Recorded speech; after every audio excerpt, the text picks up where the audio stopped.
Hello everyone, welcome back to my channel, welcome back to my vlog. तो जी ये video कल की है, मतलब मंगलवार की। और सुबह से मैंने ज़्यादा कुछ भी रिकॉर्ड नहीं किया था। ये दोपहर के बाद का टाइम है, मतलब 2:30 या 3 बजने वाले थे। प्रिशा सो गई थी, आरू भी थोड़ा स्कूल से आके आराम ही कर रहा था। दोनों सो रहे थे तो मैंने कहा कुछ एक काम अपने निपटा लेती हूँ। काफ़ी दिन से ग्रोसरीज ला के रखी हुई थी ना, तो उनको मैं सारे डब्बों में फ़िल नहीं कर पा रही थी। डब्बे मैंने कुछ एक वॉश किए थे, कई दिन पहले ही किए थे, सुखा करके रख दिए थे, लेकिन वही है कि इधर उधर के कामों में इनको मैं भर नहीं पा रही थी। और जब डब्बे में नहीं रहता है ना, तो पन्नी से कुछ भी निकाल करके बनाने का फिर आलस सा लगता है। जैसे दालें कई सारी तरह की रखी हुई हैं, लेकिन अब डब्बों में नहीं थी तो पन्नी से निकालने के आलस में बहुत दिन से मैं तूर की दाल ही लगातार बना रही थी। नहीं तो मैं हफ्ते में थोड़ा चेंज करके 1-2 दालें बना लेती हूँ। तो सारे डब्बे मैंने इकट्ठा करे और वो जो सामान रखा था, आपने देखा होगा बाल्टी में से मैंने निकाला। तो बाल्टी 2-1 डब्बे ऐसे बड़े से मैंने बना रखे हैं, जिनमें ये राशन का सामान ला करके मैं एज़ इट इज़ डाल देती हूँ। और जब मुझे यूज़ करना होता है, मतलब जब मुझे फ़िल करना होता है, तो मैं डब्बे में फिर उनको फ़िल कर लेती हूँ। तो ये सारे डब्बे धुले हुए थे, सूख गए थे अच्छी तरह, तो मैं इनको इसमें फ़िल कर रही हूँ। ये सत्तू है जो मैं अभी काट रही हूँ। तो सत्तू के पराठे या बाटी वाटी सब बनती है, तो जल्दी ही मैं बनाने वाली हूँ ये सब भी। तो यहाँ पे वही सारी चीज़ें मैं रख रही हूँ और बहुत धीरे धीरे से कर रही थी, क्योंकि प्रिशा की नींद बहुत कच्ची है। थोड़ा सा भी अगर कुछ आवाज़ आती है ना, तो तुरंत ही उठ के बैठ जाती है।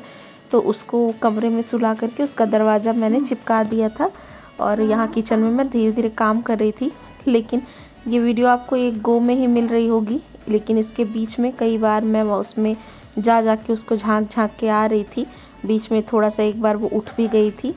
तो ऐसे ही होता है। ये देखिए उड़द की दाल डालते हुए थोड़ी सी मेरे हाथ से निकल गई, मतलब गिर सी गई थी, तो इसको वापस से मैंने भर दिया था। स्लैब वगैरह सब कुछ मैंने कपड़े से वाइप ही कर लिया है।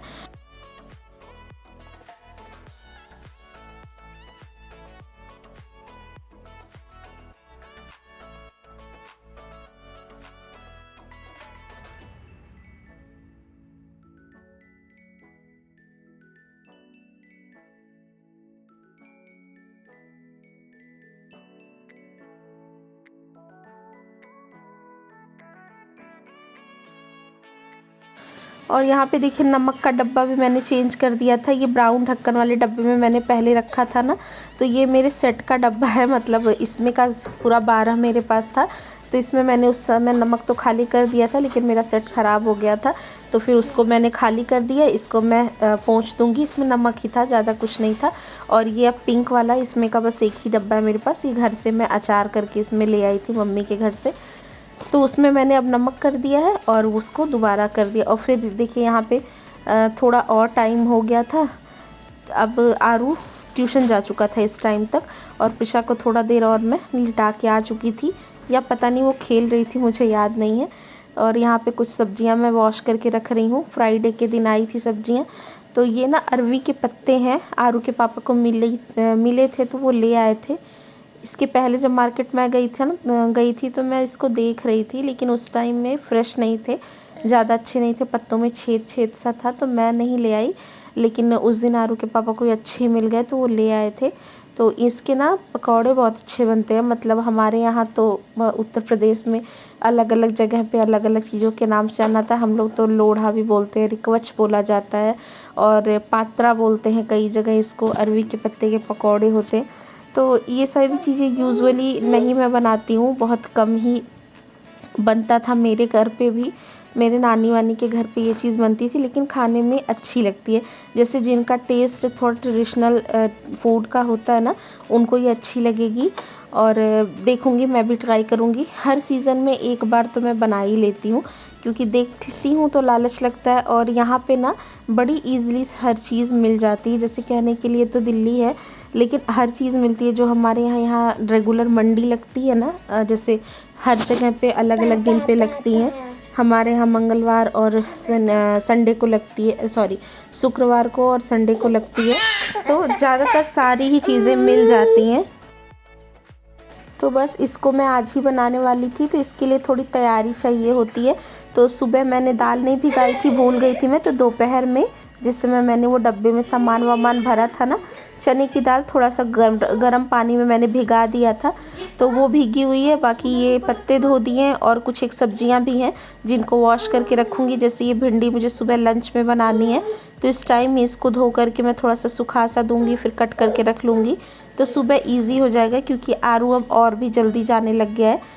पहले जो उसके रिक्शे वाले भैया आते थे ना, वो 8:30 बजे तक आते थे, मतलब 8:15 8:30 के बीच में आते थे जब वो फर्स्ट क्लास में था। लेकिन अभी ना 1 हफ्ते से वो 7:30 बजे ही आ जाते हैं, क्योंकि इसका प्रेयर छूट जाता था स्कूल में, तो इसलिए वो पहले ही लाने लगे हैं। क्योंकि बड़ी क्लास में भी चला गया है इसलिए, तो सुबह फिर जल्दी उठना पड़ता है, और अगर काटने सब्जी बैठो तो हो नहीं पाता। और उस टाइम बस जल्दी जल्दी में वही आलू ही कट पाते हैं, तो डेली डेली इसको आलू की भुजिया ही देनी पड़ती है अगर ना कट किए रहो तो। इसीलिए मैंने इसको धो के रख दिया है।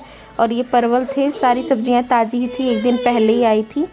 तो अभी इनको सुधार के और साफ़ करके रख दो ना तो ठीक है, नहीं तो अगर 1 दिन भी अभी और हो जाता ना तो इनमें से 2-3 परवल तो ख़राब हो ही जाते।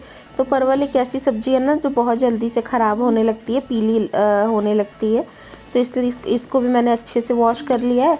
अब जब टाइम लगेगा तो इसको भी कट करके रख दूँगी। इसको ना ज़्यादा दिन पहले कट नहीं करती हूँ मैं, क्योंकि ये चलती नहीं, कट करने के बाद थोड़ी लसलसी सी हो जाती है, मैंने नोटिस करा है।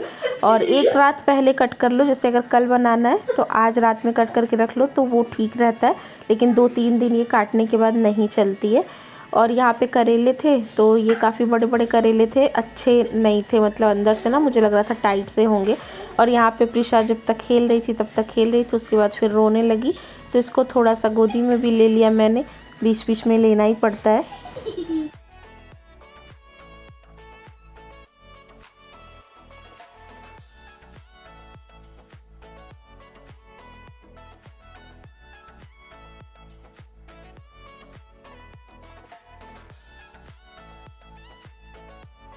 तो देखिए उसको मैंने थोड़ा सा चुप हुई तो नीचे बैठा दिया है। कुछ एक चीज़ें दे दो हाथ में तो थोड़ी देर बिज़ी रहती है, लेकिन अब बच्चा ही है, कितना देर रहेगा। और यहाँ पे फिर मैं धो रही थी तो मैंने कहा सारी धो लेती हूँ। और ये बैंगन छोटे वाले हैं, इसके भरवा बैंगन बहुत अच्छे बनते हैं, लेकिन मैं भरवा बैंगन नहीं बना रही हूँ, उसमें टाइम बहुत ज़्यादा लगता है। धुल कर के इसको भी मैं ऐसे ही रख ले रही हूँ। तो बैंगन हो गया, लौकी हो गया, ये सारी चीज़ें तो जल्दी से कट जाती हैं। और बैंगन वैगन काट करके रखती नहीं हूँ मैं, काले भी पड़ जाते हैं बैंगन, तो तुरंत ही काले पड़ जाते हैं अगर कट करो तो। पानी में ही काटो इनको तो अच्छा होता है। लेकिन ये है कि हाँ धुले हुए रहेंगे तो ठीक है, थोड़ा ज़्यादा दिन चल भी जाते हैं। और ये टमाटर थे, टमाटर को भी मैंने धो दिया है। अच्छा, जब आप सब्जियों को धो करके रखते हैं ना तो मेक श्योर करिएगा कि वो अच्छी तरह से सूख जाए, क्योंकि अगर धुल करके गीली सब्जियां आप फ्रिज में रख देंगे तो उनका जो है ना, उनकी सेल्फ़ लाइफ और भी ज़्यादा कम हो जाती है, वो और भी ज़्यादा जल्दी सड़ने लग जाते हैं। तो धोने का पर्पज़ यही होता है कि जैसे अगर कोई चीज़ ख़राब आई, अब जैसे मैं मिर्चें धो रही हूँ, इसमें अगर कुछ कचरा है या 2-1 मिर्चें सड़ी हैं या ख़राब हैं तो उन्हें हम निकाल देंगे। इससे क्या होता है कि जो वो सड़ा गला होता है सामान ना, वो फिर दूसरी सब्जियों को ख़राब नहीं करता। इसलिए जो है सब्जियों को धो करके रखा जाता है। और अगर आप उसको धो करके गीला रखेंगे तो फिर आप जैसा बचत के चक्कर में करेंगे तो वो और भी ज़्यादा वेस्ट ही होंगी। तो अगर आप नहीं जो है उसको सुखा रहे हैं तो फिर मत ही धुलिए, बस उसकी पन्नी वन्नी खोल करके फ्रिज में रख दीजिए जैसे जो है। तो यहाँ पे तो मैंने सारी चीज़ें धो ली हैं अच्छी तरह से, अब इनको मुझे सुखाना है। तो छोटे वाले रूम में ही मैं इसको फैला दूँगी किसी टॉवल वगैरह पे किचन के, तो ये आराम से सूख जाएंगे। उसके बाद अलग अलग कंटेनर्स तो मेरे पास हैं, उनमें मैं इनको स्टोर कर दूँगी। और उसके बाद यहाँ पे आलू प्याज भी थोड़ा सा मुझे ठीक करना था। ये जो आलू प्याज की टोकरी है ना, ये कभी ठीक रह ही नहीं पाती है। इसमें मैं नीचे पेपर बिछाती हूँ और प्रिशा अपने वॉकर में बैठ के आके इसका पेपर हर बार निकाल लेती है। लहसुन प्याज सब अलग रखती हूँ मैं, ये इसको सारा एक में करती है, लहसुन की पत्तियाँ खाती रहती है। वीडियो में भी आपने देखा होगा, तो रख दिया है मैंने फिर भी। और आजकल आलू भी अगर एक्स्ट्रा आते हैं ना तो उनको भी मैं फ्रिज में ही थोड़ा बहुत स्टोर कर देती हूँ, क्योंकि सड़ने लगते हैं। और उसके बाद देखिए ये बहुत देर बाद का टाइम है, यहाँ पे आरू के पापा आ गए थे और खाना भी मैंने खा लिया था। मैंने सोचा था ना कि इसी को मैं सब्ज़ी बनाऊँगी, मतलब इसकी सब्ज़ी भी बन जाती है, लेकिन बहुत टाइम लग गया था तो फिर मैंने कहा बहुत टाइम लग जाएगा, तो मैंने सिंपल से दाल चावल बनाए थे। हमने खाना खा लिया था, लेकिन ये दाल वाल भी मैंने भिगा दी थी, पत्ते भी धो दिए थे, तो ये बनाना मेरे लिए ज़रूरी हो गया था। नहीं बनाती तो ख़राब हो जाता। तो ये कुछ 8 साढ़े 8 बजे कब के बाद का टाइम है। अब यहाँ पे मैं तैयारी कर रही हूँ इसको बनाने की। तो वो जो चने की दाल मैंने भिगाई थी, वो चने की दाल, मिर्ची और इसमें जीरा डाला है मैंने। बाकी खड़े गरम मसाले भी कुछ कुछ इसमें जाते हैं, जैसे लौंग हो गया और काली मिर्च हो गया, लेकिन लौंग का टेस्ट ना मुझे थोड़ा सा कम अच्छा लगता है, इसलिए मैंने नहीं डाला। काली मिर्ची मैंने डाल दी है। ये डाल करके मैं इसको अच्छी तरह से पीस लूँगी। पेस्ट आपको इसका बनाना है और थोड़ा सा पानी भी डालना है, क्योंकि इसको हम फैलाएंगे ना तो थोड़ा सा गीला तो ये चाहिए, लेकिन बहुत ज़्यादा रनी आप मत करिएगा। यहाँ पे देखिए इस कंसिस्टेंसी का आपको इसको पीसना है। और थोड़े से चावल भी मैंने डाले हैं। अब आप जानते एक ही चीज़ अलग अलग जगहों पे हर तरीके से बनाई जाती है। अब सेम यही रेसिपी अगर थोड़ा कहीं दूसरी जगह आप देखेंगे तो अलग तरीके से बनती है। बिहार वगैरह में अलग बनती है, हमारे यूपी में अलग बनती है। तो कुछ लोग इसमें उड़द की दाल भी डालते हैं, कुछ लोग मटर की दाल भी डालते हैं। हमारे यहाँ इसमें ना थोड़ा सा चावल भी डाला जाता है, इससे एक क्रिस्पी सा ये बनता है थोड़ा सा। तो चावल भी थोड़ी देर पहले मैंने भिगा दिए थे और इसको भी दूसरे बैच में मैं दाल के साथ पीस रही हूँ।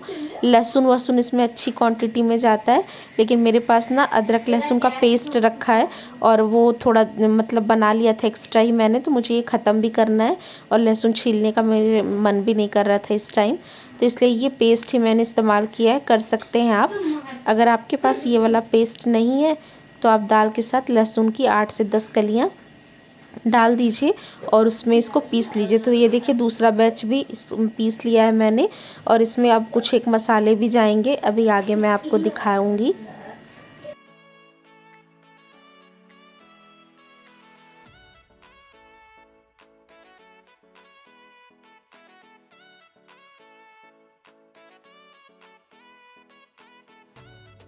तो इसके पकौड़े बनाने के लिए ना, मतलब इसको फैलाने के लिए, असेंबल करने के लिए थोड़ा बड़ा सा कोई बर्तन चाहिए होता। तो वैसे तो मैं स्लिप पे भी कर सकती थी, साफ़ वाफ़ कर ही लिया था मैंने, लेकिन मैंने फिर किया नहीं क्योंकि वो ज़्यादा सफाई का काम मेरे बढ़ जाता। तो इसको मैं चॉपिंग बोर्ड पे करूँगी फ़िलहाल, लेकिन उसके पहले मैं यहाँ दाल में कुछ एक मसाले डाल रही हूँ। तो इसमें मैंने अमचूर का पाउडर डाला है, हल्दी का पाउडर डाला है, बहुत थोड़ा सा सब्जी मसाला डाला है, हींग डालना है आपको ज़रूरी है, थोड़ा सा धनिया का पाउडर डाला था और गरम मसाला डालूँगी। तो गरम मसाला अगर खूब सारा आपने दाल के साथ पीस लिया है तो नहीं भी डालेंगे तो चलेगा। मैंने ज़्यादा कुछ पीसा नहीं था क्योंकि मेरे पास गरम मसाला था, तो ये मैंने ऐड कर दिया है। और आपको ना इसमें कुछ खटाई ज़रूर डालनी है, जैसे मैंने अमचूर के पाउडर का इस्तेमाल करा है। थोड़ा बहुत इमली विमली अगर आपके पास हो तो उसका पल्प निकाल के डाल दीजिए, क्योंकि ये ना कई बार जो है गले में खारिश सी कर देता है, गले में खुजली सी हो जाती है। अरवी के पत्ते हैं ये, तो इसीलिए इसमें खट्टा का इस्तेमाल थोड़ा सा किया जाता है ताकि गले में ये मतलब खुजली ना करे। तो ये देखिए इसी कंसिस्टेंसी का दाल आपको करना है ताकि फैलाने में इजी हो। दाल से ये ज़्यादा अच्छा बनता है, मतलब पीस करके भिगा करके दाल से ये ज़्यादा अच्छा बनता है। अदरवाइज़ अगर आपको इतना तामझाम नहीं करना है तो आप बेसन का घोल भी बना सकते हैं। इसी तरह से आप बेसन का घोल बना लीजिए और यही सारे मसाले उसमें भी डाल दीजिए। और ये देखिए ये पत्ते ना बहुत मतलब छोटे छोटे नहीं थे, इसमें बड़े भी थे छोटे भी थे, मिक्स थे। छोटे छोटे पत्ते थोड़े नाजुक से होते हैं ना, तो उनका ज़्यादा अच्छा बनता है, मतलब जितना छोटे होते हैं उतने टेंडर होते हैं। लेकिन ये पत्ते भी ताज़े थे, बेशक बड़े थे लेकिन ताज़े थे। तो ये जहाँ से कट किया जाता है ना, वहाँ पे देखिए कितनी मोटी मोटी सी रेशें हैं इसमें, तो ये खाने के टाइम में पकती नहीं है, तो इनको निकाल देना ज़रूरी है। तो मैंने ना सारे ही रेशों को इस तरह से निकाल लिया है। और आपको इसको इस तरह से असेंबल करना है, जैसे सबसे बड़ा पत्ता जो होता है वो सबसे नीचे हो, उससे छोटा उसके ऊपर, फिर उससे छोटा उसके ऊपर। और पता नहीं बता के मैं आपको समझा पा रही हूँ कि नहीं, लेकिन वीडियो आप ध्यान से देखेंगे तो आपको पता चलेगा कि कैसे इसको करना है। लोढ़ा बोलते हैं हमारे यहाँ, तो लोढ़े की शेप का ही बनता है। लोढ़े की शेप मतलब बट्टा, सिलबट्टा जो होता है उसका जो बट्टा होता है उस हिसाब से। तो यहाँ पे देखिए जो सबसे बड़ा पत्ता था उसे मैंने पहले ले लिया है। और अब देखिए ये चीज़ें रोज़ तो घर में बनती नहीं, और मैं भी जो है मैंने कभी मतलब बहुत ज़्यादा इसको नहीं देखा है, वही नानी वानी के घर बनते हुए देखा है, कभी कभार मम्मी भी बनाती थी, तो उस तरह से मैंने देखा है जैसे, तो मैं इसको बना रही हूँ। और थोड़ा बहुत ऊपर नीचे होगा भी, लेकिन यही है कि टेस्ट मैटर करता है। अब मुझे मेरे हिसाब से ये लग रहा था कि मैंने दाल मेरी थोड़ी सी कम पड़ गई थी, इसमें थोड़ा और भर भर के दाल अगर मैं मिलाती तो मे बी ज़्यादा टेस्टी बनता। थोड़ा पत्ते पत्ते सा फील हो रहा था जब हम इसको खा रहे थे, तो लेकिन एक आइडिया सा लग गया है कि अगली बार जब बनाना है तो दाल की क्वांटिटी थोड़ी ज़्यादा सी रखनी है। और पत्ते भी ये खूब सारे थे, मतलब आधी किलो के करीब रहे होंगे, तो मुझे लग रहा है 15-16 पत्ते थे, तो 2 मतलब भर के ऐसे बने थे हमारे, ये जो मैं ब्लॉक सा बनाऊंगी अभी। तो इसी तरह से करना है आपको, एक के ऊपर एक पत्ते इस तरह से रख रख के, मतलब आप ये थोड़ा सा ध्यान देते रहिएगा कि किधर ज़्यादा मोटा हो रहा है किधर ज़्यादा पतला हो रहा है कर करके, और इसी तरह आप इसको फैलाते रहिए। बहुत मोटा भी मत कर दीजिएगा कि ये पके ना। मैंने पत्ते गिन लिए थे, प्रॉपर 16 पत्ते थे या पता नहीं 15 थे, तो 7 पत्ते एक में और 8 पत्ते एक में, ऐसे करके मैंने इसको बनाया है। और यहाँ पे जितना दाल था उसको इस तरह से मैं फैला रही हूँ। और सारा इस तरह से जब आप फैला लीजिए, जब आपको लगे कि इतने पत्तों का बनाना है, तो फिर इस तरह से साइड से भी आपको करना है और यहाँ पे भी दाल लगा देनी है, इस तरफ से भी करना है, मतलब समझ करके थोड़ा सा कि आपका अच्छा सा एक लॉग सा बन जाए। और इधर से भी देखिए मैं कवर कर रही हूँ, तो मुझे लग रहा था ज़्यादा मुझे प्रॉब्लम होगी क्योंकि मैं जल्दी ये सब चीज़ बनाती नहीं हूँ, साल में एक आधी बार बनाती हूँ, लेकिन ज़्यादा प्रॉब्लम नहीं हुई, बन गई, बड़ी आराम से बन गया, ज़्यादा कुछ दिक्कत नहीं हुआ। यहाँ पे देखिए बहुत ईजिली ये कवर हो गया था। और थोड़ा अगर मैं और पतला बनाती ना तो ये और भी आसानी से इस तरह से फोल्ड हो जाता। तो बस इस तरह से आपको फोल्ड कर लेना है और लास्ट में जहाँ पे आप चिपकाएंगे यहाँ पे भी आपको दाल चिपका देनी है ताकि अच्छी तरह से चिपक जाए। और इधर किनारे किनारे ये जो जगह बचती है ना, यहाँ पे भी थोड़ा थोड़ा दाल भर देते हैं। तो ये देखिए बिल्कुल मोटा सा, बिल्कुल अच्छा सा हमारा ये ब्लॉक बन के तैयार है। इसको स्टीम करना है और पूरी रेसिपी में मैं आपको नहीं दिखा पाई, मतलब इसको थोड़ा सा फ्राई वाई करते समय नहीं दिखा पाई, लेकिन ये जेन्युइन रेसिपी मैंने आपको दे दी है, मतलब जो एक बेसिक है। इसके बाद आप इसको तलो, फ्राई करो, जो मर्ज़ी करो। एक ये दूसरा छोटा भी मैंने बना लिया था, इसमें पत्ते थोड़े छोटे थे ना, इसलिए ये थोड़ा छोटा सा लग रहा है। और इन दोनों को ही भाप में हमें पका देना है। तो ये एक बार का ये बनने में, मतलब जितना मोटा मैंने बनाया, ये 40 से 45 मिनट आराम से लग जाएंगे। और चेक करने का तरीका मैं आपको बता रही हूँ, एक साफ़ नाइफ़ ले लीजिए और उसके बाद इस तरह से अंदर आप इसमें इंसर्ट करेंगे ना, और जब निकालेंगे तो अगर इसमें दाल या कुछ भी लगी हुई नहीं निकल गई है तो आप समझ जाइएगा कि अच्छी तरह से पक गई है। और बाकी डालते समय भी थोड़ा सा जैसे आराम से चली जाए तो पता चल जाता है कि हाँ चला गया, बन गया है। मतलब स्पून से भी कर सकते हैं आप, टूथपिक वगैरह से भी टेस्ट कर सकते हैं। और दूसरा तरीका, ये जो दाल है ना, ये भी जो है बिल्कुल टाइट हो जाता है। ये दाल आप छूते हैं तो हाथ में कुछ भी नहीं लगता। तो मेरा तो ये पहले से उंगली में लगा हुआ था, तो ये दूसरी उंगली जो साफ़ थी इससे मैंने आपको दिखाया है, मैंने टच किया तो कुछ भी इसमें नहीं लगा है। तो गैस बंद करने के बाद 2-4 मिनट के लिए इसको थोड़ा कूल डाउन होने के लिए मैंने उसी में ढक करके रख दिया है। और ये स्टीमर बहुत अच्छा है, मैं जितनी बार भी इसको यूज़ करती हूँ उतनी बार बताती हूँ। ये इंडस वैली का है, कुछ 2300-2400 में मैंने लिया था। इसके साथ 5 प्लेटें मिली थी, स्टीमर मिली थी, ढोकला प्लेट मिला था, इडली का 2 प्लेट मिला था। लेकिन ये बहुत अच्छा है, कुछ भी आप इसमें बना लो, इवन कुकिंग होती है और हर तरफ इसका हीट पहुंचता है और अच्छी चीज़ बन जाती है। मतलब कहने का ये है। तो देखिए यहाँ पे बन गया, इसको मैंने निकाल लिया है। अभी थोड़ी देर इसको बाहर छोड़ूंगी, थोड़ा सा कूल डाउन हो जाएगा, उसके बाद मैं कट करूँगी। और देखिए इस स्टीमर में इतनी बड़ी सी कढ़ाई भी है, तो अगर आप कुछ स्टीम नहीं कर रहे हैं तो इस कढ़ाई का यूज़ खाना वाना बनाने में भी कर सकते हैं। और ये प्लेटें बहुत मजबूत सी हैं इसके साथ जो मिली हैं।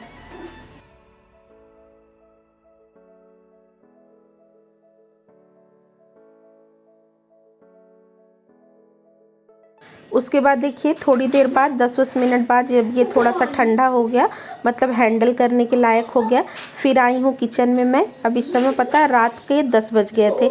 इसको आप विश्वास नहीं करेंगे, इतनी रात में मैंने बनाया तो था, लेकिन एक भी ना मैंने इसको इस टाइम खाया, टेस्ट किया ना तो आरू के पापा ने, क्योंकि बहुत रात हो गई थी और हम खाना वाना खा चुके थे, बिल्कुल भी स्कोप नहीं था।